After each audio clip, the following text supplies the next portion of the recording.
ધોરણ 11 વિષય BA. અગાઉના વિડીયોની અંદર આપણે ડિવિડન્ડ અને બોન્ડ વિશેનો અભ્યાસ કર્યો હતો. હવે આગળ આપણે જોઈએ પાઠ 8ની અંદર જાહેર થાપણો, જેને પબ્લિક ડિપોઝિટ તરીકે પણ આપણે ઓળખીએ છીએ. તો સૌથી પહેલાં કંપની પોતાની જે ટૂંકા ગાળાની કાર્યશીલ મૂડી છે એ મૂડીની જરૂરિયાત સંતોષવા માટે જાહેર જનતા પાસેથી થાપણો સ્વીકારે છે, તેને જાહેર થાપણો કહેવાય. એક વાક્યના પ્રશ્નની અંદર પૂછાય કે જાહેર થાપણો કોને કહેવાય, તો એમાં કંપની પોતાની ટૂંકા ગાળાની કાર્યશીલ મૂડીની જરૂરિયાત સંતોષવા માટે જાહેર જનતા પાસેથી જે થાપણો સ્વીકારે છે તેને આપણે જાહેર થાપણો તરીકે ઓળખીએ છીએ. અગાઉ આપણે બોન્ડ અને ડિવિડન્ડ વિશેની વાત કરી હતી. તો બોન્ડ છે એ લાંબા ગાળાની મૂડીની જરૂરિયાત સંતોષવા માટે કંપની છે એ બોન્ડ બહાર પાડે છે. એમાં મુખ્યત્વે સરકાર દ્વારા કે મ્યુનિસિપલ કોર્પોરેશન દ્વારા એ બોન્ડ બહાર પાડવામાં આવે છે. જે બહુહેતુક મોટી જે યોજનાઓ હોય છે એ યોજનાને અમલમાં મૂકવા માટે, તેને પૂર્ણ કરવા માટે સરકાર દ્વારા આવી જે યોજના બહાર પાડવામાં આવે છે, જેને બોન્ડ તરીકે ઓળખવામાં આવે છે. અને એ બોન્ડ જે હેતુ માટે લેવામાં આવી હોય છે એ હેતુના નામથી જ એ બોન્ડનું નામ હોય છે. જેમ કે આપણે જોયું હતું કે સરદાર સરોવર બોન્ડ. એ જ રીતે જ્યારે ડિવિડન્ડ છે તો ડિવિડન્ડની અંદર લાંબા ગાળાની અને મધ્યમ ગાળાની મૂડીની જરૂરિયાત સંતોષવા માટે કંપની એ ડિવિડન્ડ બહાર પાડે, શેર બહાર પાડે છે. તો આ એ જ રીતે જાહેર થાપણો છે. તો જાહેર થાપણોની અંદર કંપની પોતાની જે ટૂંકા ગાળાની મૂડીની જરૂરિયાત સંતોષવા માટે જાહેર જનતા પાસેથી થાપણો સ્વીકારે છે, જેને આપણે જાહેર થાપણો તરીકે ઓળખીએ છીએ. આ કંપની માટે ઓછીની મૂડી તેમજ દેવું છે. અને થાપણમાં નાણાં રોકનાર રોકાણકારો એ કંપનીના લેણદારો છે. તેની મુદત 6 માસથી લઈને 32 માસ સુધીની હોઈ શકે છે. આ ત્રણ જે બાબતો આપણે જોઈ કે ડિવિડન્ડ, બોન્ડ અને જાહેર થાપણો, તો આ ત્રણેયની અંદર જે મૂડીની જરૂરિયાત સંતોષવા માટેની જે ગાળો છે એ અલગ અલગ છે. એ જ પ્રમાણે કંપની માટે જે શેર બહાર પાડે છે તો એ કંપનીનું દેવું છે, અને જે હોલ્ડરો છે એ શેર ખરીદે છે તો એ લોકો લેણદારો છે. અને થાપણમાં નાણાં રોકનાર રોકાણકારો એ કંપનીના લેણદારો છે. તો તેની મુદત એ 6 માસથી લઈને 36 માસ સુધીની હોઈ શકે છે. એટલે કે થાપણદારોને કંપની ચોક્કસ દરે એમને વ્યાજ ચૂકવે છે. એ વ્યાજ છે એ માસિક હોઈ શકે, ત્રિમાસિક હોઈ શકે, અર્ધવાર્ષિક હોઈ શકે કે વાર્ષિક પણ એ હોઈ શકે કે એ પ્રમાણે એમને વ્યાજ ચૂકવવામાં આવે છે. અથવા તો પાકતી મુદતે જે મુદ્દલ છે એ તથા જે વ્યાજ એક સાથે પણ એમને ચૂકવવામાં આવે છે. તો જે કંપની ધારો હતો 2013ની અંદર, એ કંપની ધારાની અંદર જોગવાઈ કરવામાં આવી હતી. એ જોગવાઈ મુજબ જે બેન્કિંગ અને જે નોન બેન્કિંગ ફાઇનાન્શિયલ કંપની છે એ કંપની સિવાય જાહેર થાપણો જાહેર જનતા પાસેથી સ્વીકારી શકતી હતી નહીં. તો આ આપણે જાહેર થાપણો વિશેની માહિતી મેળવી. આ જાહેર થાપણોની માહિતી પરથી જ એના કેટલાક ફાયદાઓ પણ છે અને તેની કેટલીક મર્યાદાઓ પણ છે. આપણે સૌપ્રથમ તેના ફાયદા જોઈએ.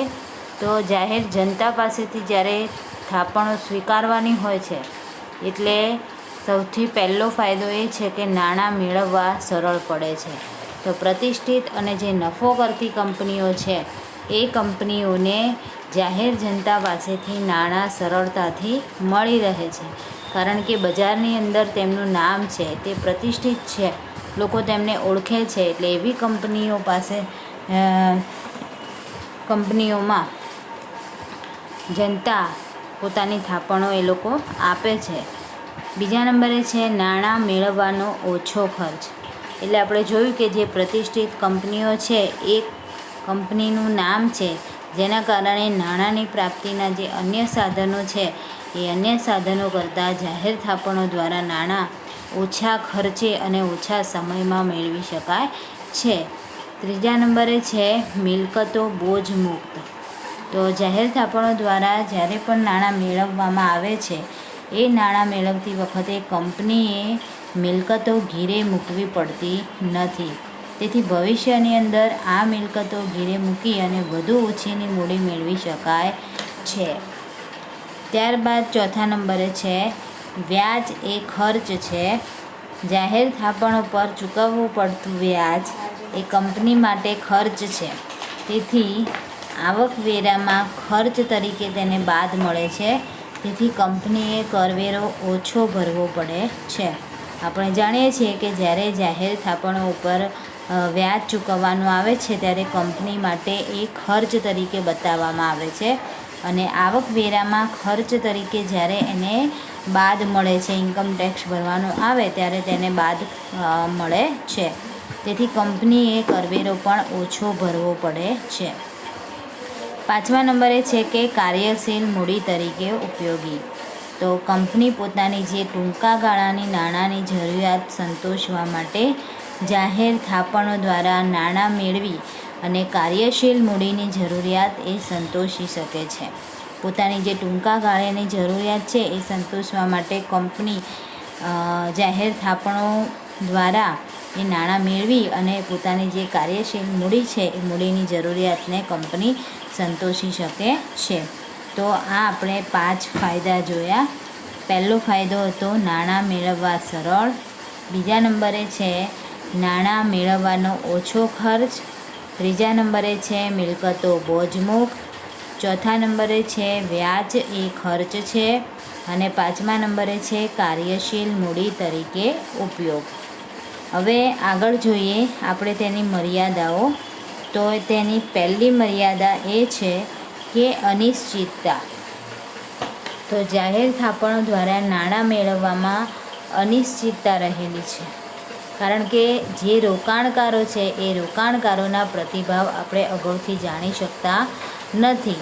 એટલે એના કારણે આપણને જે નાણાં મેળવવા માટે અનિશ્ચિતતા રહેલી છે. બીજા નંબરે એ પણ પ્રશ્ન થાય છે કે રોકાણકારોને જોખમ. તો જાહેર જનતા જે જાહેર થાપણો તરીકે પોતાની મૂડી કંપનીને આપે છે એ બિનસલામત દેવા તરીકે ગણાય છે. એટલે કે જે નાણાં રોકનાર છે એના માટે એ જોખમનું તત્વ રહેલું છે. ત્રીજા નંબરે છે કે સુખના સમયના સાથી. તો જાહેર થાપણો એ કંપની માટે સાનુકૂળ અને સુખના સમયના સાથી જેવી છે. કારણ કે જ્યારે પણ કંપનીની આર્થિક પરિસ્થિતિ બગડે કે કંપની વિશે બજારની અંદર ખોટી અફવા ફેલાય ત્યારે રોકાણકારો પોતાની થાપણો પાકતી મુદત પહેલાં પરત મેળવવા માટે ઘસારો કરતી હોય છે. એટલે કે થાપણો પોતાની ઉપાડી લે છે. આવા સંજોગોની અંદર જો કંપનીની મુશ્કેલીઓમાં પણ વધારો કરે છે. માટે જાહેર થાપણોને સુખના સમયના સાથી કહેવામાં આવે છે કે જ્યારે પરિસ્થિતિ સારી હોય ત્યારે જ્યારે એ પ્રતિષ્ઠિત કંપની તરીકે વખણાય છે, લોકો તેને ઓળખે છે, ત્યારે લોકો જાહેર જનતા તેને એ કંપનીની અંદર પોતાની મૂડી, પોતાની જે જાહેર થાપણો છે એ થાપણો એ આપે છે. એટલે સુખના સમયની એ સાથી છે. અને જ્યારે બજારની અંદર ખોટી અફવા ફેલાય ત્યારે એવી પરિસ્થિતિની અંદર જાહેર જનતા છે એ પોતાની થાપણો ઉપાડી પણ લે છે. એટલે કંપનીની મુશ્કેલીમાં એ વધારો પણ કરે છે. ચોથા નંબરે છે નવી અને નબળી કંપનીઓ માટે મુશ્કેલ. તો જે કંપનીઓ નવી સ્થાપિત થઈ છે અને જે આર્થિક રીતે નબળી કંપનીઓ છે એ કંપનીઓમાં રોકાણકારોને શરૂઆતમાં વિશ્વાસ હોતો નથી. કારણ કે જે જાહેર જનતા છે એ પ્રતિષ્ઠિત કંપનીઓ, જે નામચીન કંપનીઓ છે એવી કંપનીમાં જ રોકાણ કરવાનું વધારે પસંદ કરે છે. તો જે નવી કંપનીઓ છે, જે આર્થિક રીતે નબળી કંપનીઓ છે એવી કંપનીની અંદર જાહેર જનતા રોકાણ કરવા માટે એને વિશ્વાસ આવતો નથી. માટે જે રોકાણકારો છે એ રોકાણકારો આવી કંપનીની અંદર થાપણો મૂકી અને જોખમ ઉઠાવવા માટે તૈયાર પણ થતા નથી. તો આ પણ એક મર્યાદા ઊભી થાય છે કે જેના કારણે જે કંપનીઓ છે એ પૂરતા પ્રમાણમાં જાહેર થાપણો મેળવી શકતી નથી. આપણે ફરીથી જોઈએ કે જાહેર થાપણો એટલે શું. જાહેર થાપણોના ફાયદા અને તેની મર્યાદાઓ સમજાવો. તમને પ્રશ્નની અંદર 3 માર્ક્સના પ્રશ્નની અંદર અને 5 માર્ક્સના પ્રશ્નની અંદર પણ આ પ્રશ્ન પૂછાઈ શકે છે. માટે ખૂબ જ સહેલો છે. જ્યારે તમે આ પાઠની અંદર દરેકે દરેક બાબતો તમે કમ્પેરિઝન કરી અને ત્યારબાદ તેને સમજશો કે ડિવિડન્ડ છે, બોન્ડ છે, જાહેર થાપણો છે, ત્રણેયની અંદર શું ફરક છે, શું તફાવત છે, એ તમે સમજી લેશો તો તમે કોઈ પણ પ્રશ્નનો જવાબ ખૂબ જ સહેલાઈથી લખી શકશો. કારણ કે આ જે ત્રણ વસ્તુ છે એ એકબીજાને આધારિત છે. બરાબર. જ્યારે ડિવિડન્ડની અંદર આપણે જોયું હતું કે લાંબા ગાળાની ને મધ્યમ ગાળાની મૂડીની જરૂરિયાત સંતોષવા માટે તે ડિવિડન્ડ બહાર પાડે છે. એ જ રીતે બોન્ડની અંદર આપણે જોયું કે બોન્ડ છે એ માત્ર લાંબા ગાળાની જરૂરિયાત પૂર્ણ કરવા માટે જ બોન્ડ બહાર પાડવામાં આવે છે. અને જાહેર થાપણો છે તો એ ટૂંકા ગાળાની કાર્યશીલ મૂડીની જરૂરિયાતને સંતોષવા માટે જાહેર જનતા પાસેથી જે થાપણો છે એ સ્વીકારવામાં આવે છે, જેને આપણે જાહેર થાપણો કહીએ છીએ. તો આ જે જાહેર થાપણો છે એ કંપની માટે ઉછીની મૂડી છે. એટલે કે કંપનીએ ઉછીની મૂડી લીધી છે જાહેર જનતા પાસેથી, એટલે કંપનીનું શું ગણાય? દેવું ગણાય. અને થાપણમાં નાણાં રોકનાર જે રોકાણકારો છે, જે જાહેર જનતા છે, જે નાણાં આપે છે, તો એ કંપનીના લેણદારો છે. તેથી એમના જે નાણાં છે એ નાણાંની મુદત 6 માસથી લઈને 36 માસ સુધીની તેમની મુદત હોય છે. વિકલ્પની અંદર પૂછાય કે જાહેર થાપણો માટે કંપનીના લેણદારોને જે નાણાં આપ્યા છે તેની મુદત કેટલી હોય છે? તો તેની મુદત 6 માસથી લઈને 36 માસ સુધીની એ હોઈ શકે છે. અને થાપણદારોને કંપની ચોક્કસ દરે વ્યાજ પણ ચૂકવે છે. એ વ્યાજ માસિક પણ હોઈ શકે, ત્રિમાસિક પણ હોઈ શકે, અર્ધવાર્ષિક કે વાર્ષિક પણ એ વ્યાજ હોઈ શકે છે. અથવા પાકતી મુદતે એમને મુદ્દલ તથા વ્યાજ એ બંને એકસાથે પણ ચૂકવવામાં આવે છે. તો કંપની ધારા 2013ની જે જોગવાઈ કરવામાં આવેલી હતી એ જોગવાઈ મુજબ બેન્કિંગ અને નોન બેન્કિંગ ફાઇનાન્સ કંપની સિવાય જાહેર થાપણો જનતા પાસેથી કોઈ સ્વીકારી શકતું હતું નહીં. આપણે જાહેર થાપણો વિશેની માહિતી મેળવી. ત્યારબાદ તેના ફાયદા. પહેલું ફાયદો છે કે નાણાં મેળવવા સરળ. આપણને ખબર છે કે જે કંપની છે એ પ્રતિષ્ઠિત છે, નામચીન કંપની છે અને નફો કરતી કંપનીઓ હોય તો એવી કંપનીની અંદર જાહેર જનતા પોતાની થાપણો સરળતાથી ત્યાં આપે છે. એના કારણે કંપનીઓને સરળતાથી નાણાં મળી રહે છે. બીજા નંબરે છે કે નાણાં મેળવવાનો ઓછો ખર્ચ. તો નાણાંની પ્રાપ્તિના જે અન્ય સાધનો આપણે જોયા તો એ સાધનો કરતાં આ જાહેર થાપણો દ્વારા નાણાં એ ઓછા ખર્ચે અને ઓછા સમયમાં મેળવી શકાય છે, કારણ કે એ જાહેર જનતા પાસેથી મેળવવાના છે. ત્રીજા નંબરે છે મિલકતો બોજમુક્ત. તો જાહેર થાપણો દ્વારા નાણાં મેળવતી વખતે કંપનીએ મિલકતોને ગીરવે મૂકવી પડતી નથી. તેથી ભવિષ્યમાં પણ આ રીતે એને વધારે મૂડીની જરૂર પડે તો કંપની પોતાની જે મિલકતો છે એ મિલકતોને ગીરવે મૂકી અને વધારે મૂડી પણ મેળવી શકે છે. ચોથા નંબરે છે કે વ્યાજ એ ખર્ચ છે. તો જાહેર થાપણોને જે ચૂકવવું પડતું વ્યાજ છે એ કંપની માટે શું ગણાય? ખર્ચ ગણાય. અને આવકવેરામાં એ ખર્ચ તરીકે એને બાદ મળે છે. તેથી કંપનીએ જ્યારે પણ કરવેરો ભરવાનો હોય ત્યારે એને બાદ મળે છે. એના કારણે એને ઓછો ભરવો પડે છે. અને પાંચમા નંબરે છે કાર્યશીલ મૂડી તરીકે ઉપયોગ. તો કંપની પોતાની ટૂંકા ગાળાની નાણાકીય જરૂરિયાત સંતોષવા માટે જાહેર થાપણો દ્વારા નાણાં મેળવી અને કાર્યશીલ મૂડીની જરૂરિયાત સંતોષી શકે છે. હવે આપણે આગળ તેની મર્યાદાઓ જોઈએ કે પહેલી મર્યાદા છે અનિશ્ચિતતા. તો જાહેર થાપણો દ્વારા નાણાં મેળવવામાં અનિશ્ચિતતા રહેલી છે, કારણ કે રોકાણકારોના પ્રતિભાવો એ અગાઉથી જાણી શકાતા નથી કે જાહેર જનતા છે એ લોકોના મનમાં શું ચાલી રહ્યું છે, એ લોકોનો પ્રતિભાવ કંપની પ્રત્યે કેવો હશે તે આપણે અગાઉથી જાણી શકતા નથી. એના કારણે નાણાં મેળવવામાં પણ આપણને અનિશ્ચિતતા લાગે છે. બીજા નંબરે છે કે રોકાણકારોને જોખમ. જાહેર થાપણો છે એ બિન સલામત દેવા ગણાય છે, સલામત નથી. તેથી જે નાણાં રોકનાર છે, જાહેર જનતા છે, એ લોકોને માટે જોખમનું તત્વ રહેલું છે. ત્રીજા નંબરે છે કે સુખના સમયના સાથી. તો જાહેર થાપણો એ કંપની માટે સાનુકૂળ અને સુખના સમયના સાથી જેવી છે, કારણ કે જ્યારે પણ કંપનીની આર્થિક પરિસ્થિતિ બગડે કે કંપની વિશે બજારની અંદર ખોટી અફવા ફેલાય, ત્યારે જે રોકાણકારો છે એ પોતાની થાપણો પાકતી મુદત પહેલાં પરત મેળવવા ઘસારો કરે છે અને એ થાપણોને ઉપાડી લે છે. આવા સંજોગોની અંદર જો કંપનીની મુશ્કેલીમાં એ વધારો કરે છે, માટે જાહેર થાપણોને એ સુખના સમયના સાથી તરીકે તેને ઓળખવામાં આવે છે. ચોથા નંબરે જોઈએ તો નવી અને નબળી કંપનીઓ માટે મુશ્કેલ.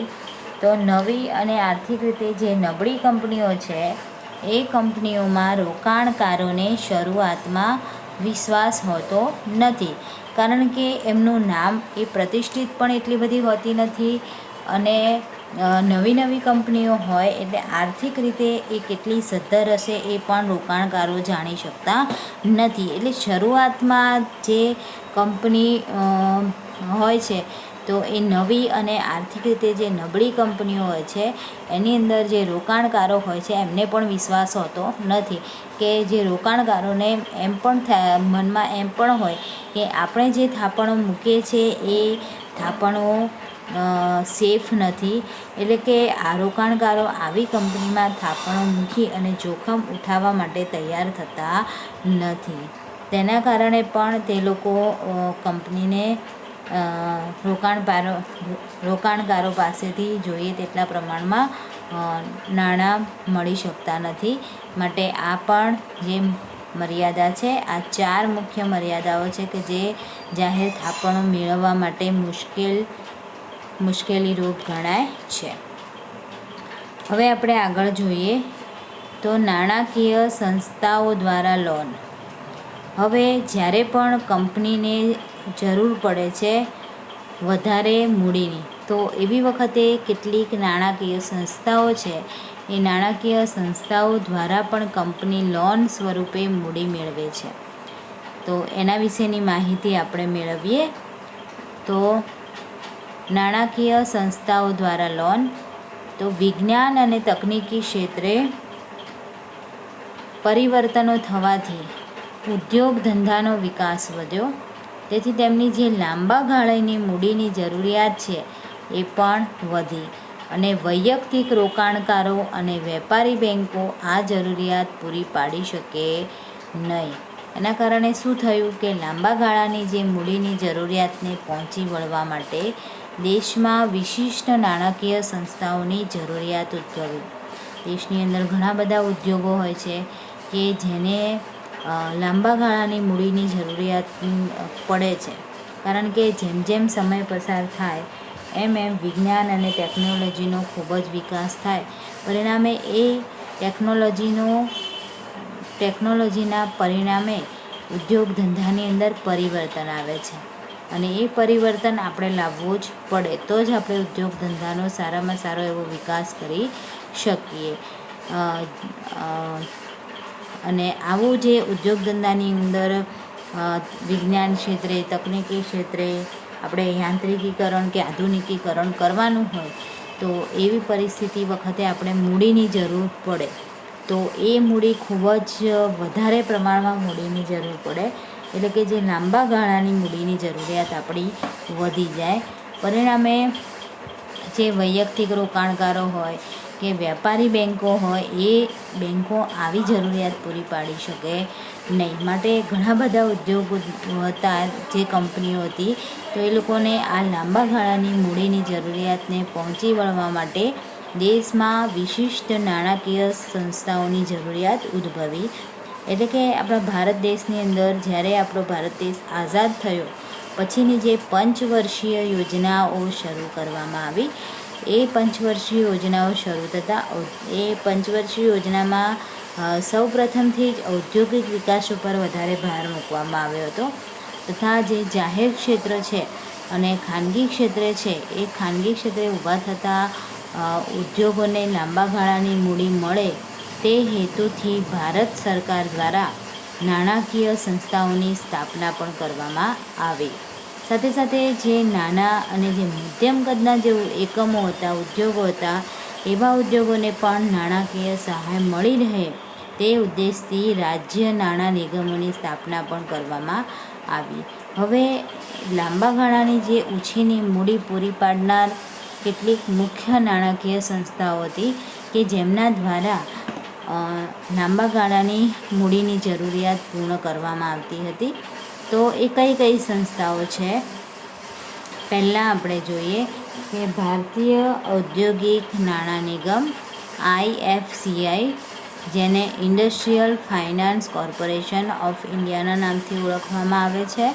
બીજા નંબરે છે ભારતીય ઔદ્યોગિક વિકાસ બેંક, જે IDBI, industrial development bank of ઇન્ડિયાના નામથી ઓળખવામાં આવે છે. ત્રીજા નંબરે છે ભારતીય ઔદ્યોગિક શાખ અને રોકાણ નિગમ ICICI, industrial credit and investment corporation of ઇન્ડિયાના નામથી ઓળખવામાં આવે છે. ચોથા નંબરે છે ગુજરાત રાજ્ય નાણાકીય નિગમ GSFC, ગુજરાત સ્ટેટ ફાઇનાન્સ કોર્પોરેશનના નામથી ઓળખવામાં આવે છે.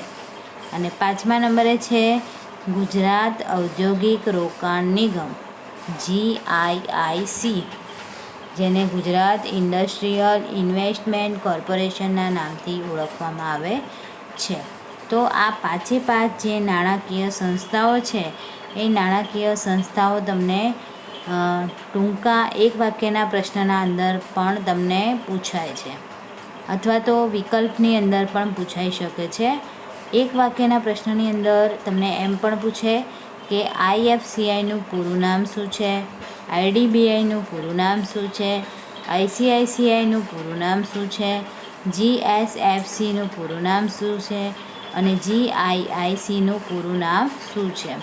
એ રીતે પણ અલગ અલગ 5 પ્રશ્ન પૂછાઈ શકે. અને એમ પણ પૂછાય કે લાંબા ગાળાની ઓછીની મૂડી પૂરી પાડનાર નાણાકીય સંસ્થાઓના નામ જણાવો.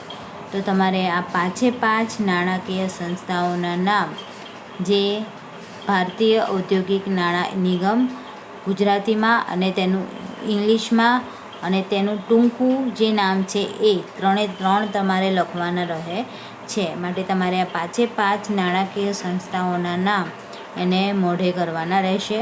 કારણ કે આ જે પ્રશ્ન છે એ ગમે તે રીતે પરીક્ષામાં પૂછાઈ શકે છે, વિકલ્પમાં પૂછાઈ શકે, એક વાક્યમાં પૂછાઈ શકે અને તમને પ્રશ્ન તરીકે પણ આ પ્રશ્ન પૂછાઈ શકે એમ છે. જ્યારે તમને નાણાકીય સંસ્થાઓની વાત આવે કે નાણાકીય સંસ્થાઓ દ્વારા જે લોન આપવામાં આવે છે તેની સમજૂતી આપો, તો તમારે આગળ જે મેં તમને સમજૂતી આપી એ પ્રમાણે સમજૂતી આપી અને કઈ કઈ નાણાકીય સંસ્થાઓ દ્વારા લાંબા ગાળાની ઓછીની મૂડી પૂરી પાડવામાં આવે છે, તો એ નાણાકીય સંસ્થાઓના પાંચે પાંચ નામ વિશે તમારે જણાવવાનું છે. હવે આગળ આપણે જોઈએ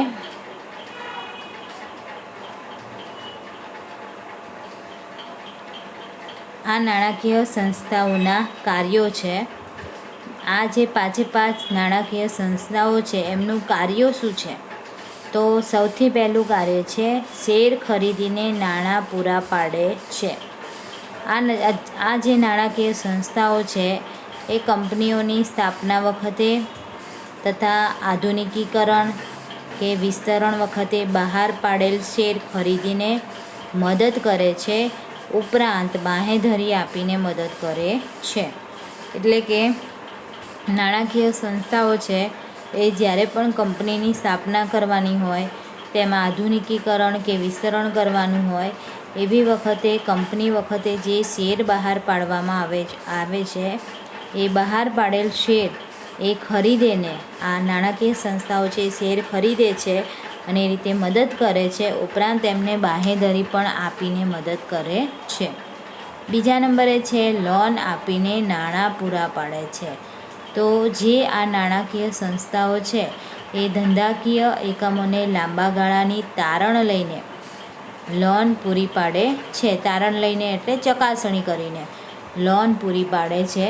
ઉપરાંત કેટલીક વખત વિશિષ્ટ સંજોગોની અંદર જરૂરિયાત હોય તો ધંધાકીય મિલકતો ઉપરાંત જે વ્યક્તિગત મિલકતો છે એને પણ તારણમાં લેવામાં આવે છે, એને ચકાસણીમાં લેવામાં આવે છે, ત્યારબાદ એને લોન આપવામાં આવે છે.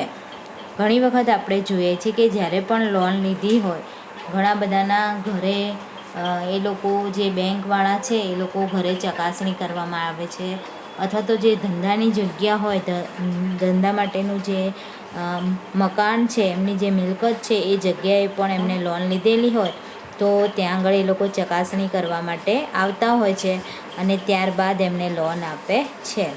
ત્રીજા નંબરે છે તકનીકી સેવાની સીધી ચૂકવણી દ્વારા મદદ. તો જે ધંધાકીય એકમો છે એને કેટલીક વાર તકનીકી અને નિષ્ણાતોની સેવા મેળવવાની પણ જરૂર પડે છે, માટે આ સેવા માટે એમને ખર્ચ કરવો પડે છે. તે માટે કંપનીને સેવા ઉપલબ્ધ કરાવે છે અને તે અંગેની ચૂકવણી નાણાકીય સંસ્થાઓ સીધી કંપની વતી જે તે તકનીકી કંપનીને પણ કરે છે. એટલે કે આપણે જોયું કે આ જે નાણાકીય સંસ્થાઓ છે એ લાંબા ગાળાની મૂડીની જરૂરિયાત સંતોષવા માટે મૂડી આપે છે. તો આવી જે લાંબા ગાળાની મૂડીની જરૂરિયાત માટે, એટલે કે જ્યારે પણ કંપનીની અંદર આધુનિકીકરણ કરવું હોય કે યાંત્રિકીકરણ કરવું હોય, એવા સંજોગોની અંદર જે વિશિષ્ટ જે નિષ્ણાતો છે એ લોકોની આપણે સેવાની જરૂર પડે છે.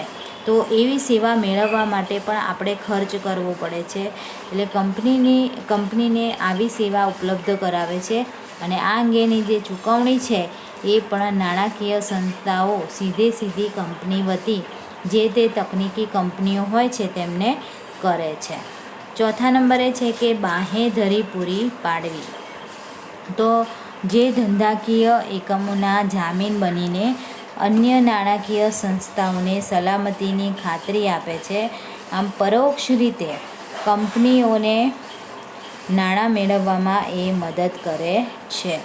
એટલે કે ધંધાકીય એકમોના જામીન બને છે આ જે નાણાકીય સંસ્થાઓ છે, અને અન્ય નાણાકીય સંસ્થાઓને પણ એ સલામતીની ખાતરી આપે છે.